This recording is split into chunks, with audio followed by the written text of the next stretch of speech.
여러분, 왜 자연에서는 비슷한 종들이 함께 살아남는데 인간만은 그러지 못했을까요? 사자와 호랑이, 늑대와 여우, 곰과 사슴은 같은 땅을 나눠 쓰며 공존해 왔지만 인간과 인간은 그렇지 않았습니다. 이건 기후의 문제도 단순한 우연도 아닙니다. 인류의 기록을 따라가다 보면 설명되지 않는 하나의 패턴이 반복해서 나타납니다. 여러 종류의 인간이 존재하던 시기, 그들은 하나씩 사라졌고 마지막에 남은 건 우리뿐이었습니다. 도대체 왜 다른 동물들은 경쟁하면서도 공존했는데 인간만은 다른 인간을 남겨두지 않았을까요? 그리고 이 선택은 과연 우연이었을까요? 아니면 우리 안에 있는 무언가 때문이었을까요? 오늘은 한때 이 땅에 살았던 다른 인간들이 어떻게 하나씩 사라졌는지, 그리고 그 자리에 우리만 남게 된 충격적인 이유를 이야기해 보겠습니다. 한때 이 지구에는 여러 종류의 인간이 살고 있었습니다. 우리만 있었던 게 아니에요. 유럽에는 네안데르탈인이 살았습니다.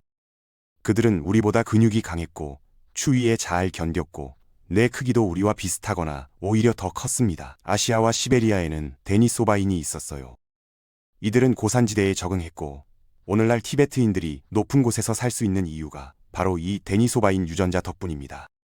그리고 인도네시아의 플로레스 섬에는 호모 플로레시엔시스가 있었습니다. 키가 1m 남짓한 이 작은 인간들은 섬 환경에 맞춰 진화했고 도구를 만들고 사냥을 했죠. 이들은 전부 도구를 만들었습니다. 불을 사용했고 장례를 치렀고 가족을 돌봤습니다. 우리와 같은 인간이었어요. 그런데 지금 남아있는 건 우리 하나뿐입니다. 왜일까요? 상상해봅시다. 만약 여러분이 5만 년 전으로 시간여행을 간다면 혼자가 아닐 겁니다. 동굴 건너편에는 네안데르탈인 가족이 살고 있고 그들도 여러분처럼 저녁 식사를 준비하고 있을 거예요. 산맥 너머로 가면 데니소바인들이 사냥감을 추적하고 있을 테고요. 그리고 먼 섬 어딘가에서는 작은 인간들이 돌아다니고 있겠죠. 그 장면은 아마 이렇게 느껴질 겁니다. 외계인을 만난 게 아니라 조금 다른 이웃을 만난 느낌이요. 얼굴 생김새가 조금 다르고 말투가 조금 이상하지만 분명히 인간인 그런 존재들 말입니다. 그런데 그 이웃들은 모두 사라졌습니다. 그리고 화석 기록을 시간 순서로 따라가 보면 그 시점에는 항상 우리가 등장합니다. 이건 우연이 아닙니다. 가장 오래된 설명은 이겁니다. 빙하기와 기후 변화가 그들을 죽였다. 듣기엔 그럴듯하죠. 환경이 바뀌면 적응 못한 종이 먼저 사라지니까요. 약육강식의 자연 법칙처럼 보입니다. 그런데 여기서 큰 문제가 생깁니다. 네안데르탈인은 빙하기 전문가였거든요. 그들은 30만 년 이상 유럽의 혹독한 추위 속에서 살아남았습니다. 짧고 튼튼한 체형, 강력한 근육, 높은 대사율을 갖고 있었어요. 추위에 완벽하게 적응한 몸이었습니다. 반대로 현생 인류는요, 우리는 열대 아프리카에서 진화했습니다. 길쭉한 팔다리, 땀샘이 발달한 피부, 추위에 최적화되지 않은 몸이었죠. 만약 기후가 진짜 원인이었다면 사라졌어야 할 쪽은 오히려 우리였습니다. 네안데르탈인이 아니라요. 더 이상한 건 이겁니다. 네안데르탈인은 여러 번의 빙하기를 이미 견뎌냈어요. 10만 년 전에도 20만 년 전에도 살아남았습니다. 그런데 왜 하필 마지막 빙하기에만 사라졌을까요? 그 시기에 특별한 게 하나 있었습니다. 바로 현생 인류가 유럽에 도착한 시점이었죠. 두 번째 설명은 이겁니다. 현생 인류가 더 똑똑했고 기술이 앞섰다. 이건 절반만 맞는 이야기입니다. 네안데르탈인은 정교한 석기를 만들었습니다. 르발루아 기법이라는 복잡한 돌 가공 기술을 사용했어요. 사냥 전략을 세우고 집단으로 큰 동물을 잡았습니다. 부상당한 동료를 수년간 돌본 흔적도 있어요. 프랑스의 한 동굴에서 발견된 네안데르탈인 유골은 팔 하나가 없었는데도 수십 년을 더 살았습니다. 누군가 그를 계속 먹여 살렸다는 뜻이죠. 데니소바인도 마찬가지입니다. 고산지대에서 살아남으려면 고도의 계획과 협력이 필요합니다. 그들도 충분히 똑똑했어요. 그럼 대체 뭐가 달랐을까요? 지능 차이가 아니라면 무엇이 우리를 다르게 만들었을까요? 여기서 질문 자체를 바꿔야 합니다. 왜 우리가 이겼을까가 아니라 왜 공존하지 못했을까를 물어야 해요. 생각해보세요. 사자와 하이에나는 경쟁합니다. 같은 먹이를 노리고 때로는 싸우기도 하죠. 하지만 멸종시키지는 않습니다. 늑대와 여우도 곰과 너구리도 마찬가지입니다. 영역을 나누고 시간대를 나누고 먹이를 나눕니다. 경쟁하지만 공존하죠. 그런데 인간은 달랐습니다. 우리는 다른 인간종과 공존하지 못했어요. 왜일까요? 현재 고인류학자들이 가장 주목하는 차이가 하나 있습니다. 우리는 그들을 단순한 경쟁자로만 본 게 아니라 같은 종교로 인식했다는 거예요.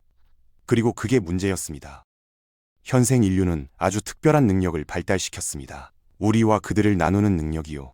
이건 단순한 구분이 아닙니다. 여기엔 도덕이 붙거든요.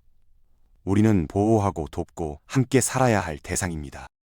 그런데 그들은요? 그들은 위협이고 경쟁자이며 제거해도 되는 존재가 됩니다. 이 구분은 너무나 강력해서 현대 인류도 여전히 이렇게 생각합니다. 국가, 민족, 종교, 정치 성향으로 사람을 나누죠.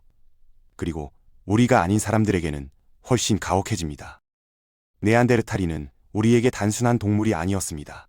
너무 비슷했어요. 같은 도구를 쓰고 같은 동굴을 원하고 같은 먹이를 노렸습니다. 그래서 더 위험한 존재였죠.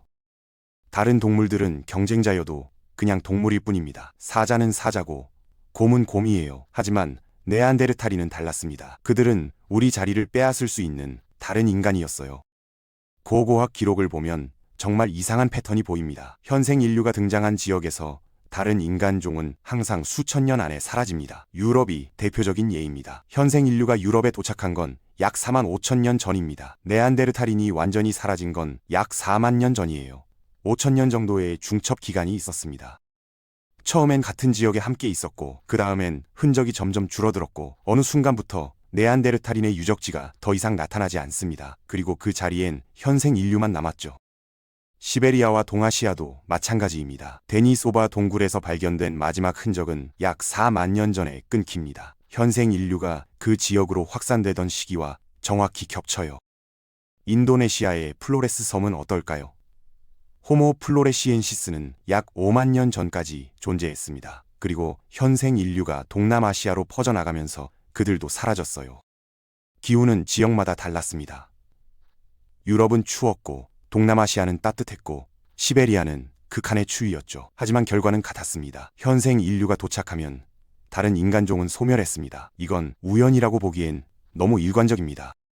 그럼 묻지 않을 수 없습니다. 우리가 그들을 죽였을까요? 대규모 학살이 있었던 걸까요? 정직하게 말씀드리자면 대규모 전쟁터 같은 화석은 거의 없습니다. 네안데르탈인 유골에 인간이 가한 폭력의 흔적이 있는 경우는 드물어요. 전투로 죽은 흔적은 많지 않습니다. 하지만 학살이 없었다고 해서 평화로웠다는 뜻은 아닙니다. 유전체 연구가 반복해서 보여주는 장면은 이겁니다. 처음엔 함께 있었고 그 다음엔 부딪히기 시작했고 어느 순간부터 한쪽의 흔적이 급격히 줄어들었고 결국 이름만 남았다는 거죠. 직접적인 폭력보다는 더 교묘한 방식이 작동했을 가능성이 큽니다. 먹이 경쟁부터 시작됐을 겁니다. 현생 인류는 더 효율적인 사냥 도구를 만들었습니다. 투창기, 활, 그물 같은 원거리 무기를 썼죠. 네안데르탈인은 주로 근접 무기를 썼어요. 먹잇감이 줄어들면 더 효율적인 쪽이 이깁니다. 그 다음은 서식지가 밀려났을 거예요. 현생 인류는 숫자가 많았습니다. 집단 규모가 더 컸어요. 같은 동굴, 같은 강가를 두고 경쟁하면 숫자가 많은 쪽이 유리합니다. 네안데르탈인은 점점 변두리로 밀려났겠죠. 그리고 마지막 단계가 찾아왔을 겁니다. 출산율 붕괴요. 스트레스를 받고 영양 상태가 나빠지고 서식지가 줄어들면 출산율이 떨어집니다. 인구가 일정 수준 아래로 떨어지면 근친 교배가 증가하고 유전적 다양성이 줄어들고 결국 회복 불가능한 지점에 도달하죠. 말하자면 이겁니다. 총 없이 벌어진 전쟁이요. 직접 죽이지 않아도 살 공간을 빼앗으면 결과는 같습니다. 여기서 이야기는 더 불편해집니다. 우리는 그들을 완전히 없애지 않았어요. 일부는 우리 안에 남아 있습니다. 오늘날 비아프리카계 인류는 약 1에서 2%의 네안데르탈인 DNA를 가지고 있습니다. 유럽인과 아시아인 대부분이 그래요. 그리고 동아시아와 오세아니아 사람들은 데니소바인 DNA도 갖고 있습니다. 티베트인이 고산지대에서 살 수 있는 이유가 바로 데니소바인 유전자 덕분이라는 건 이미 말씀드렸죠. 이게 뭘 의미할까요? 현생 인류와 네안데르탈인이 만났고 관계를 맺었고 아이를 낳았다는 뜻입니다. 데니소바인과도 마찬가지고요. 그럼 평화로운 공존이었을까요? 아닙니다. 만약 정말 공존했다면 네안데르탈인 DNA가 2%가 아니라 훨씬 더 많아야 합니다. 하지만 실제로는 극소량만 남아 있어요. 유전체 분석이 보여주는 건 이런 그림입니다. 만남은 있었지만 지속되지 않았고 섞임은 있었지만 흡수로 끝났고 공존은 시도되지 않았다는 거죠. 흡수와 제거가 동시에 일어났습니다. 더 정확히 말하면 이렇습니다. 우리는 그들과 같이 살지 않았습니다. 필요한 것만 취하고 나머지는 밀어냈어요. 면역에 도움되는 유전자는 어떻게 됐을까요? 유지됐습니다. 네안데르탈인은 유럽에 먼저 정착해서 그곳 병원균에 이미 적응했거든요. 그 유전자는 현생 인류에게도 유용했습니다. 그래서 지금까지 남아있는 겁니다. 고산 적응 유전자도 마찬가지입니다. 데니소바인의 EPAS1 유전자는 높은 곳에서 산소를 효율적으로 쓰게 해줘요. 티베트 고원으로 이주한 현생 인류에게 필수적이었습니다. 그래서 살아남았죠.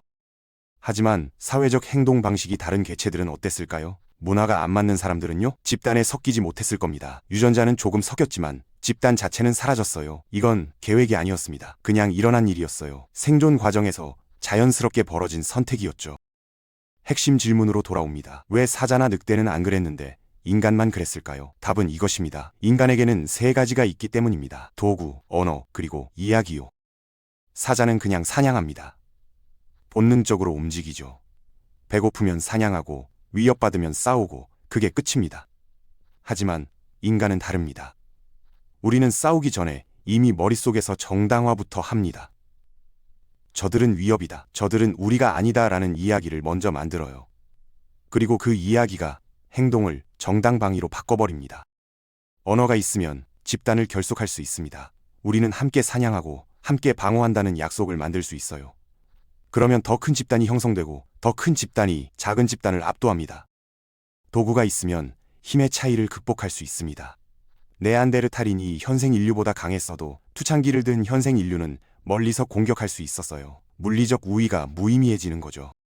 그리고 이야기가 있으면 행동을 정당화할 수 있습니다. 저들은 우리 땅을 침범했다. 저들은 먹이를 빼앗아 간다는 서사를 만들면 제거가 정당방위가 되거든요. 이 세 가지가 결합되면서 현재까지 알려진 범위에서는 인간이 자기와 비슷한 존재를 제거한 유일한 종이 됐습니다. 여기서 인류의 이중성이 드러납니다. 현생 인류는 같은 집단 안에서는 놀라울 정도로 협력적입니다. 낯선 사람끼리도 거래하고 도와주고 함께 목표를 이루죠. 이건 다른 동물에게는 없는 능력이에요. 하지만 집단 밖에서는 어떨까요? 우리는 가장 배타적인 종이 됩니다. 역사를 보세요. 전쟁, 정복, 노예제, 집단 학살, 전부 우리와 그들을 나누면서 시작됐습니다. 네안데르탈인을 대할 때도 마찬가지였을 겁니다. 같은 현생 인류 집단에는 무한히 협력적이지만 네안데르탈인은 그들이었어요. 그래서 배제했고 밀어냈고 결국 사라지게 만들었죠. 이 이중성이 우리를 여기까지 데려왔습니다. 협력 없이는 문명을 만들 수 없었을 거예요. 하지만 배타성 없이는 경쟁자를 이길 수 없었을 겁니다. 우리는 공존을 선택하지 않았습니다. 우리는 지배를 선택했어요. 7만 년 전 현생 인류가 아프리카를 떠나 세계로 퍼져나갈 때 선택지가 있었을 겁니다. 네안데르탈인과 영역을 나눌 수도 있었고 데니소바인과 교역할 수도 있었고 호모 플로레시엔시스와 평화롭게 지낼 수도 있었겠죠. 하지만 그렇게 하지 않았습니다. 대신 모든 자원을 차지했고 모든 서식지를 점령했고 모든 경쟁자를 밀어냈어요. 그 결과 우리는 지구 유일의 인간 종이 됐습니다. 지구 최상위 포식자가 됐고 동시에 모든 책임을 짊어진 종이 됐습니다. 우리가 유일하게 남았다는 건 우리가 이제 모든 결과를 책임져야 한다는 뜻이기도 합니다. 환경 파괴, 기후변화, 대멸종의 책임은 전부 우리 몫이에요. 다른 인간 종이 없으니까요. 마지막으로 질문 하나만 더 드리겠습니다. 만약 지금 이 지구에 또 다른 인간이 나타난다면 우리는 과연 공존할 수 있을까요? 상상해보세요. 어느 날 갑자기 우리와 비슷하지만 조금 다른 지능종이 발견된다면 말이죠. 유전자 조작으로 만들어진 신인류일 수도 있고 다른 행성에서 온 외계 지적 생명체일 수도 있고 인공지능이 자아를 갖게 된 경우일 수도 있습니다. 우리는 그들과 공존할까요? 아니면 7만 년 전과 똑같은 선택을 하게 될까요? 화석 기록이 알려주는 답은 명확합니다. 우리는 아마 또 우리와 그들을 나눌 겁니다. 그리고 그들을 위협으로 인식하겠죠. 공존보다는 지배를, 협력보다는 경쟁을 선택할 가능성이 큽니다. 네안데르탈인에게 했던 것처럼요. 우리는 자연재해로 살아남은 종이 아닙니다. 운이 좋아서 남은 종도 아니에요. 우리는 경쟁자를 제거하는 방법을 체득한 종입니다. 협력과 배타성, 이 두 가지가 인류를 만들었습니다. 협력 덕분에 우리는 거대한 문명을 세울 수 있었고 배타성 덕분에 우리는 모든 경쟁자를 밀어낼 수 있었어요. 그게 인류가 가진 가장 강력한 능력이자 가장 위험한 본성이었습니다. 네안데르탈인은 사라졌습니다. 데니소바인도 호모 플로레시엔시스도 사라졌어요. 하지만 그들의 DNA는 우리 안에 남아 있습니다. 흔적은 남았지만 그들 자신은 없습니다. 이제 지구에는 우리 하나만 남았습니다. 그리고 우리는 스스로에게 물어야 합니다. 우리가 네안데르탈인에게 했던 선택을 우리는 과연 다시 하지 않을 수 있을까요? 그 답은 결국 우리가 결정할 일입니다.